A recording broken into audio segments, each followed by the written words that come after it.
Nalalapit na naman ang pagtatapos ng ating Sunday Habit. Samahan niyo ako sa pagtuklas ng marami pang kwentong pangpamilya at negosyo. Ako si Roda Castro Kaliwara, your resident Pinay entrepreneur. At ito ang Negosyente.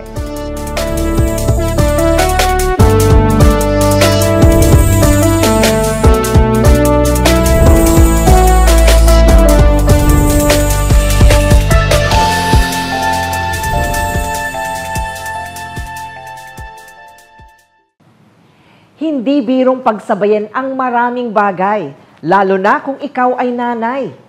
This is Mompreneur. Welcome sa ating segment na Mompreneur, where we invite moms who not only manage their households, but also their business. Isa na namang inspiring na kwento ang maririnig at matutunghayan natin sa araw na ito. Panalo, hindi lamang sa negosyo, para sa kanyang nag-iisang anak, siya ay superhero. Rica Peñalosa. Hello po. Magandang hapon po sa inyong lahat. Kumusta ka na? Eto, sexy pa din. Nag-iisang anak si Gabby. Yes. Ilang taon na siya? She's 10 now. 10 years 10 old. years old? Yes. So, got pregnant talagang binabantayan mo pa rin yes, I got siya pregnant until at 41. now. I gave birth at 41. Wow. Imagine. So, I'm 51 now. Medyo malaki rin yung gap ninyo. Yes, oo. Alright. Medyo mahirap yung aming, di ba, age gap namin is 40.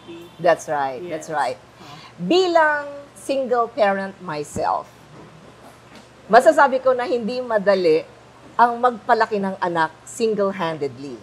Para sa iyo, Rica, paano mo nagawa ito? Ano yung mga challenges at ano ang parenting style mo? Actually, nagiging tatlo yung katawan ko pagdating sa ganyan eh. Diba? Yung oras ko, ang pagiging nanay is 24 hours. Walang day off? Yes, walang day off. Ang negosyante, pwede ka mag-day off. Pero ang pagiging nanay, grabe yung adjustment ko na from age 1 to 40 ay ako na mag-isa. Nagsusupport sa family. Tapos nabuntis ako ng 40, 41, nanganak ako. Imagine mo yun, every time I had a meeting, kasama ko siya, nasa kotse lang siya. Until 5 years old, nagpapa-breastfeed ako. Nandun lang siya sa kotse, lalabas ako, papasok ako, mag-breastfeed ulit. Ganon. Kasama ko siya everywhere. Tapos nagpa-franchise ako ng 2017. 2017, 4 years old siya. Oh. Imagine mo, toddler. Dala-dala mo siya? Dala ko siya. Every morning, pasok sa school. Kasama ko siya, half day, uwi. Pag uwi niya, kasama ko siya sa office. Nandun kami, nagdo-drawing lang siya, mag-meeting ako, nagtatrabaho ako. Ganon, pag uwi ko sa bahay, 5, ganon na ang buhay namin. Stricta ka ba? Sobra, kasi yung age gap namin is napakalayo. Iba yung na-experience ko, yung naranasan ko sa bahay, yung naranasan ko sa opisina, pero pagdating sa kanya, sobrang strict ako, pero minsan nalulungkot ako kasi dapat hindi ako ganun sa kanya. So yung humingi ako ng tulong sa mga pamangkin ko na dalaga na pwede silang mag-meet halfway kasi nasa 20, di ba? Siya 4, 5, pwede silang pa maglaro. So yun yung challenge. Dahil kung minsan, hindi mo siya naiintindihan at hindi ka rin niya naiintindihan. Yes, oo, dahil nga sa age gap. Yes, sobra. Kahanga-hanga kung paano mo hinarap ang hamon ng buhay. Sobra. Na single parent para mabigyan mo na magandang buhay naman si Gabby, di ba? Siya rin ba ang rason para pumasok ka sa mundo ng pagninegosyo? Actually, siya na yung naging main reason. Okay. Dati parents ko lang. Wala kasi akong anak eh. Wala kasi akong binibigyan ng kumbaga, nung dumating siya, nagbago lahat. Nadagdagan. Kumbaga, siya na yung number 1. Kasi gusto ko yung magandang school na mapupuntahan yan. Yes. Diba? Pag sinabi, Rika, nag-college ka ba sa Lasal? Hindi. Pero tagal sa Lako. Pag sinasabi, sa labas ng Lasal. Pero ang pangarap ko sa kanya ngayon, makapag-aral siya rito. Oo. Yeah. And speaking of Lasal, kasi nandito tayo sa likod ba to ng side. Lasal, no? Oo. Okay. At nandito ang iyong negosyo. Can you please tell us about Ate Rica's Baksilog? Actually, nag-start kami sa kalye. Diyan lang mismo. Yung kalye na yan. As a food cart, nagtutulak talaga ako ng push cart. Hindi ng drug seller ng push cart. So, nag-start ako niyan mga 2006, May 22. So, ayun, palaging 2 years akong nagtutulak niyan. Hanggang itong area na to, nag-open to for the nagtitinda sa labas. Priority nila yon. Okay. So, nagkaroon ako isang slot. Okay. Yun, nagbabayad. Mas okay yun eh. Kasi nagbabayad ka ng upa, nagbabayad ka ng lahat ng permit. At least hindi ka mapapaalis kagad. Unlike dito sa labas, may pulis, may mga manghuhuli sa inyo, may humingi ng, alam mo na. Diba? So, dito mas safe kami. Nagkaroon ako pa ng isang slot sa likod naman. Ibang ano naman yon. Hindi naman yung silog-silog. Rice toppings din, pero ibang malayo sa Baksilog. Okay. Ate Rica's Baksilog, yun ang pangalan ng store. Yes. Ilan na ang stores mo? Nasa 160 na siya. 160, At napakarami. Oo, franchise na yung iba. Nag-start kami mag-franchise 2017. Okay. Tapos nagka-pandemic. Oo. So nag-stop siya doon eh. Pero during pandemic, 2020, nag-open kami pa ng 34 stores. Okay. Imagine mo, kala mo mag-stop. Tapos the following year, nag-open pa rin kami. Until now, sana magdire-diretso na ngayon. Post-pandemic na, sana okay na ang lahat. Paano mo siya na-i-open sa mga Actually, franchisees? Prior pa ako mag-franchise, may mga estudyanteng nangungulit na tumatawag sa akin. Sabi, ate, ba't hindi ka mag-open sa ibang schools? Papatok yung negosyo mo. Takot ako eh. Takot pa ako nung time na yun kasi ako lang mag-isa. Tapos hanggang sa dami-dami na nila, hindi ko na maano na yung feeling na tawagan ko yung isang estudyante na lawyer na siya ngayon, actually. Na dito rin siya nag-aral. Tinawagan ko siya, sabi ko, dami nang ulit sa akin. Na-excite siya nung sinabi ko yun. Tapos meron pang isang estudyante na dito rin na sinabi ko na, sige, halika, open tayo. Nung first nag-ano pa siya, nag-second thought pa siya, parang kasi tatlo lang kami. Meron kami mga common friends from UP, mga graduate ng UP, cum laude yan. So, yung mga yung mga trabaho namin, parang nag-line yung stars na meron sa marketing, meron sa legal, meron sa tawag ito sa finance, ako yung sa operations. Kasi ako may lahat alam sa operations. So, nag-meet kami. Nung nag-meet kami, magkakakilala pala talaga lahat kami. I mean, alam mo yon, doon nag-start yung franchise na halos nung first year namin, 80% ng franchises namin are from Lasal. Talagang may tiwala sila sa brand. Kasi na-witness nila kung paano lumaki yung brand namin from Cariton to this area. Tapos marami pang stores. Sa mga schools, sa mga supermarkets, sa mga malls. At sila yung mga nag-patronize kasi ng Ate Rica's Baksilog until sila na yung naging partners mo. Sila yung mga alaga ko noon. Na pag pumupunta sa akin, Mami, kakain ako, lahat yon libre. Alam mo yun, hindi ako nag-invest ng pera, nag-invest ako ng kabaitan, pero bumalik naman sa akin, hindi lang 100 folds, 1,000 folds. Grabe. Grabe yung friendship namin. Relationship. Yes. At hindi biro ang pagsabayan ng pagiging isang single parent habang nagpapatakbo ka ng negosyo. Ano yung mga challenges, ano yung mga lessons learned along the way? At paano mo napagtagumpayan ang lahat ng ito? Unang-una yun sa mga, nung nagpo-franchise kami maghanap ng commissary, it took time para makahanap kami. Then, okay na nakahanap na. Second, yung mga staff. Ang hirap talaga kasi ang importante sa isang negosyo, hindi yung mismong negosyo, kundi yung mga tao. Kasi sila yung katulong mo sa pag-unlad mo. Correct. Kung ano man ako ngayon, yung mga staff ko talaga, sila yung, actually sila, nag-start ako, sila pa rin yung mga tao ko dito. That was 2006. Sila pa rin. Napatagdag yung mga tao, yung mga, mga stores ko. Matagal na rin sila. Yung sa UST ko, nag-start siya 2015. Sila pa rin yung tao ko hanggang ngayon. Diba? Alam mo yun, pag nagmahal ka sa tao, mamahalin ka rin nila. Sobra pa sa binibigay mo. At mamahalin din nila yung negosyo trabaho. mo. Yes, oo. Kaya lumaki yung negosyo dahil sa kanila eh. Hindi yung dahil sa ikaw ang nagpalago or gumagay noon process na sila yun talaga. Anong message mo para sa mga single parents na gusto ring maging entrepreneur na kagaya mo? Ay, huwag kayong matakot. Laban lang sa buhay. Kasi kung hindi ka gagalaw, walang mangyayari sa'yo. Diyan ka lang. Maraming salamat sa oras mo. Thank you, Miss Roda. At maraming salamat sa pagkakataon na maibahagi mo sa amin ang kwento mo. Rica Peñalosa. Salamat po. Anumang pagsubok ang dumating, lahat mapagtatagumpayan kapag may tatag ng loob, sabayan pa ng panalangin. Magbabalik ang negosyante. Alae, nagsimula sa pagbibigay ng serbisyo. Ngayon naman, naghahain ng lutong Batanggenyo. Ito ang kwentong negosyo ni Maynard. Hi, I am Mario Maynard Esguera, owner of Tic Medine. Welcome kayo sa ating Tic Medine. Ano ba ang Tic Medine? Ito isang restaurant.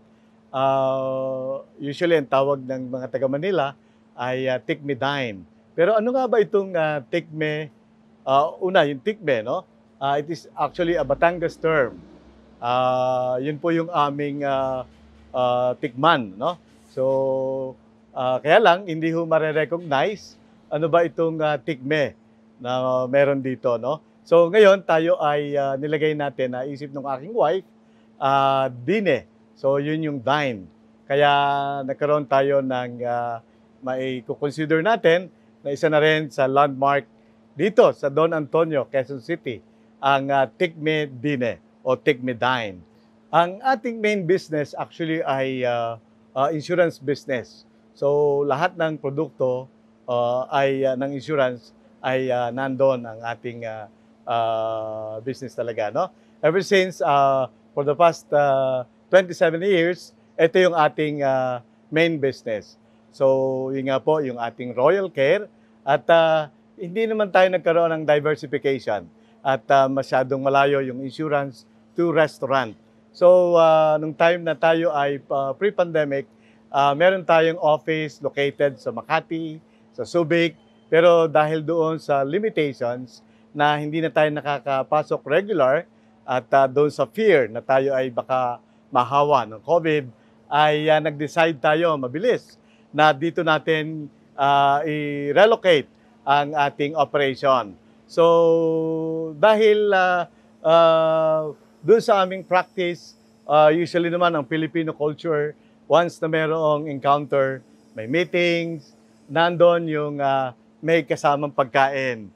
So, kaya nagkaroon tuloy tayo ng chance na mag-develop ng ating Tic Medine. Actually, ang unang aming ipinatitikim ay siyempre tayo ay Batanggenyo. Yung pong ating tikme. Batanggenyo delicacies, ano? So wala kayong makakainan na restaurant dito sa Quezon City, siguro sa buong Metro Manila na meron tayong ganito kaganda na restaurant. Nagsisimula doon sa bakit nga ba titikman? Kasi natatakam. So una, yung ating dine, yung ating place, dito ay talagang very attractive. So hindi nyo na kailangan magpunta ng amin sa Batangas o sa Tagaytay. So dito lang kasi mahaba ang traffic, although marami ng expressway. Pero siyempre, nandito lang sa inyong katabi. At of course, ang ating location ay masasabi natin na nandito lang sa neighborhood. Meron din tayong events place, no? Yung ating venue, no? Mga areas natin wherein pwede tayong magkaroon ng ating mga celebrations, even yung meetings, conferences. Welcome po kayo sa ating Tic Medine, sa The Royal Care Venue. Dahil ang aming main business ay more of relationship selling. So nandun yung aming chance na once na nagkaroon ng chance na nag-dine in dito sa ating Tic Medine, meron kaming opportunity na magkaroon ng chance na magkaroon ng relationship. Ayan. At yun nga, sabi nga natin kanina, natikman, nasarapan, at siyempre, mawiwili kayo saan? Dine sa Tikme. Ayan. Dine sa Tikme ay meron tayong yung aking acronym na ginagamit. Never kong inalis yung spice, no? So, ano nga ba yung spice na yon? Yun ang nagpapasarap ng ating Tic Medine, ng ating pagkain. So, yung S stands for service. So, sabi nga namin, yung aming company name, Royal Care. So, nandun nga po yung taking care of what you value most. So, P stands for professional growth. So, siyempre, we are encountering different tao, no? So, tayo ay nandun yung ating continuous learning. Yan. Once na ginawa natin yung service, yung professionalism, nandyan, of course, ang income. No? At siyempre, nandun po yung ating C stands for challenge. So, hindi nawawala yung challenge. Kaya naman yung na-mention natin, yung customer centricity, nandun lagi yung aming innovation. Ano ba ang something different, something new? Given naman na once na na-deliver mo yung magandang service, fit for a royalty, yung professionalism, yung of course, given yung ating income, at nandun yung challenge, never po na hindi natin marireach yung enjoyment. So, yun lang. Pagka narating mo yung enjoyment, wherein doon ka nag-enjoy yung business mo, parang hindi ka na nagtatrabaho. No? So, kaya naman dito, ang ambience sa Tic Medine ay feeling socializing. Hindi tayo nagtatrabaho. So, ito ay business with pleasure. So, tara na. Dito tayo sa Tic Medine. Thank you so much. Basta quality Filipino food, patok talaga ang Tic Medine. Up next, sagot kita. Makakasama pa rin natin ang ating favorite kumare, Maring Matanong. Ate Roda, ready na ako mag-start ng negosyo ko. Pero gusto ko lang itanong, kailangan ko ba talaga mag-register sa DTI? Welcome sa ating segment na Sagot Kita, kung saan kasama natin ang eksperto. Sasagutin namin lahat ang mga katanungan ninyo tungkol sa pagninegosyo. Marami sa mga itinayong mga negosyo ay nagsimula sa maliit. Kaya naman, isa sa mga ahensya ng gobyerno ang Department of Trade and Industry para umalalay at tumulong sa paglago at paglaki ng mga negosyong tinatawag nating mga MSMEs. Makakasama natin sa araw na to ang namumuno ng Regional Operations Group ng DTI, the very supportive, ang ating kaibigan, Undersecretary Bless Lantanoya. Yeah, good afternoon. Good afternoon, Rhoda. How are you today? It's nice to see you, Yusek. Maraming salamat sa pagpapaunlak ng interview na to. Alam namin how busy you are, pero yun nga, binigyan mo kami ng oras. Maraming salamat sa'yo. At Yusek, marami na rin nagtatanong at nagsasabing, maliit lang ang business ko, kailangan ba talaga ang DTI registration? Gaano ba kaimportante ang maging compliant sa mga government requirements? Anong pwede nating sagot dito, Okay. Yusek? Well, maliit nga ang negosyo mo, pero ayon sa batas, yung Republic Act 3883, kailangan ang pagrehistro mo sa iyong pangalan ng negosyo, ha? Pangalan ng negosyo ay dapat talaga upang ito ay magamit mo. At ang hindi pagrehistro nito ay medyo delikado ka dahil hindi ka sumusunod sa batas at wala kang legal na karapatan para gamitin itong pangalan na to. So, halimbawa na pamahal na sa iyo yung pangalan ng iyong negosyo, tawag natin, business name, and then hindi mo ito naparehistro, ngayon may gumamit nito, galit na galit ka, pero wala kang karapatan na gamitin yon kung ikaw ay hindi mo na irehistro itong pangalan ng negosyo na to. At mas maigi naman dapat na legal lahat ang ginagawa natin, lalong-lalo na sa pagninegosyo, di ba, Yusek? Dapat, oo. Pero, Yusek, paano ang step-by-step na proseso para makapag-apply nga ng DTI registration? One-time application lang ba to? Wala na bang yearly renewal?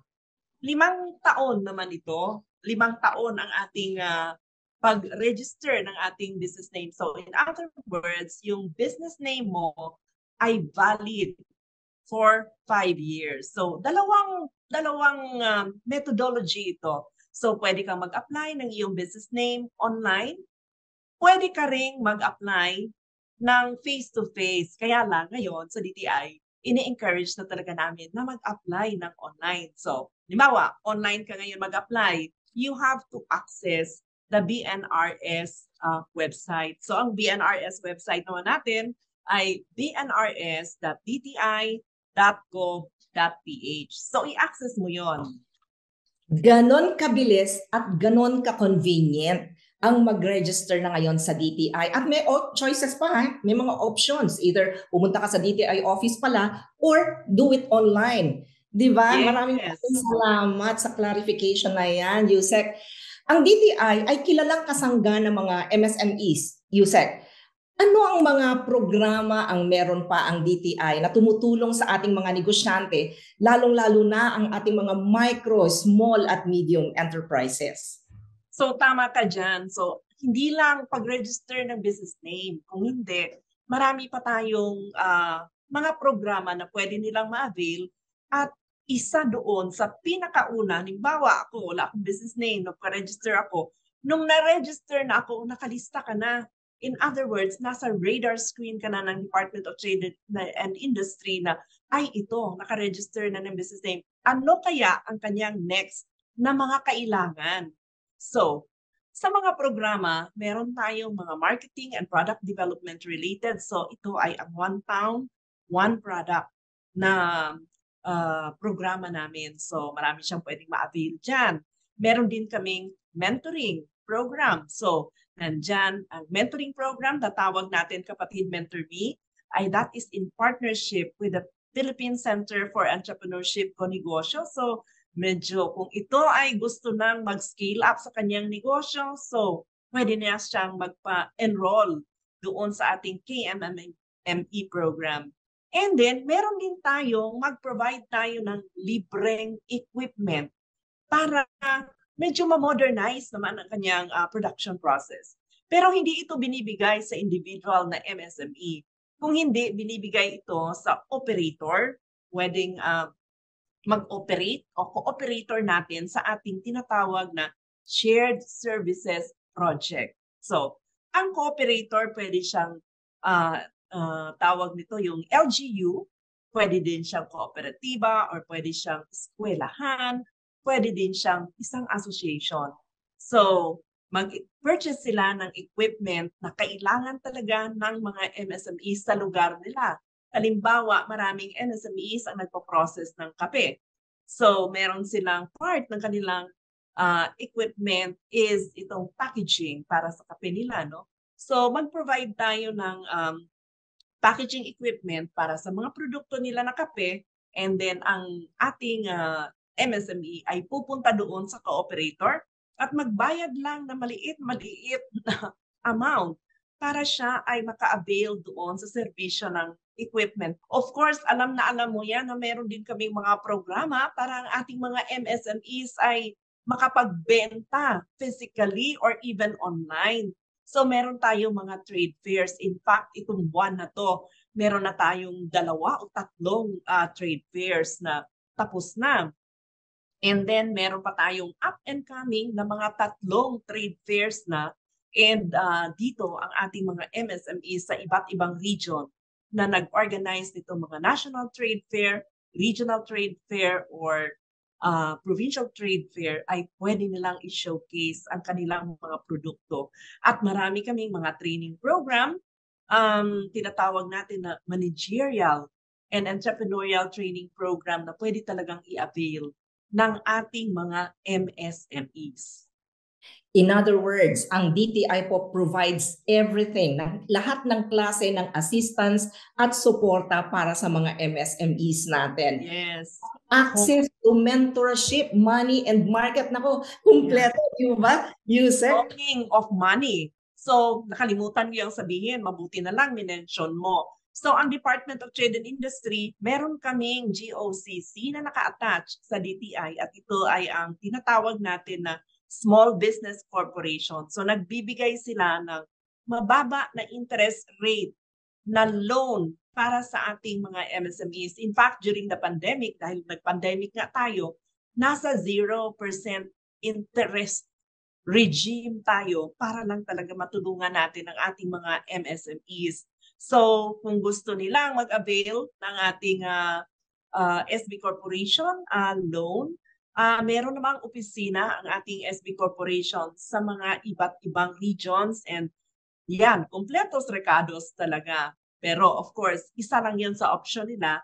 Meron din tayong mga options ng mga other banks, other government financing institutions, and even itong mga tinatawag natin na MFIs, no? Microfinance Institution.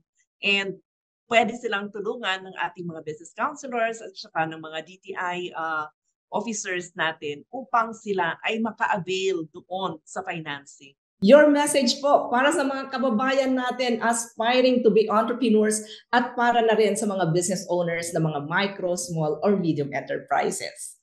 Para sa ating mga aspiring entrepreneurs, huwag kayong mag-atubiling pumunta sa ating DTI offices at saka sa ating mga negosyo centers. Marami po silang pwedeng maitulong sa inyo. It will open up the floodgates talaga of information upang ang ating mga MSMEs, existing and potential MSMEs ay makapag-negosyo ng maayos or even scaling up their businesses, no? Kasi hindi lang tayo para sa mga bago, kung hindi, yung mga nandito na, we want them to grow. In fact, ang ambisyon natin, no? Yan talaga ang sinasabi sa amin ni Secretary Fred Pascual ng Department of Trade and Industry. Kailangan meron tayong mga MSMEs na masabi natin na nag-grow. So from micro, naging small sila. From small, naging medium. At kung pwede pa nga, yung mga medium natin, ng mga enterprises ay nag-grow to become large enterprises. Kaya in behalf of all the MSMEs in the Philippines, Yusek, maraming salamat sa DTI. Maraming salamat sa inyo. At salamat sa oras nyo. Thank you also, Rhoda, for the opportunity to inform our MSMEs of the assistance na meron kami sa Department of Trade and Industry. Thank you. God bless you, Yusek. Thank you very much. Thank you very much. Sabi nga nila, all good things must come to an end. Sa haba at tagal ng ating pagsasama dito sa Negosyente, mauuwi muli sa isa na namang season finale. Dalangin namin na kayo ay maging successful at thriving entrepreneurs. Ako si Rhoda Castro Kaliwara na naniniwalang pag may negosyo, may trabaho.